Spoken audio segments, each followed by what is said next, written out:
Sen aşka elveda demiştim.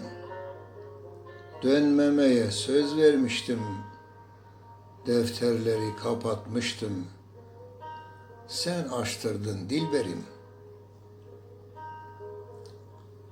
21 Şubat Pazar. Yazıyorum azar azar. Bağrım alev alev yanar. Sen yaktırdın dilberim.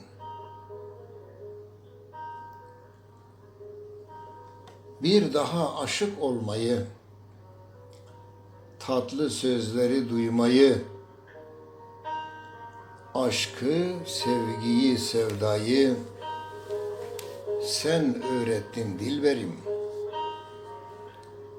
Güzelsin sen melek gibi, tatlı sözün petek gibi, çok gaddarsın felek gibi. Sen öldürdün dilberim, sen öldürdün dilberim.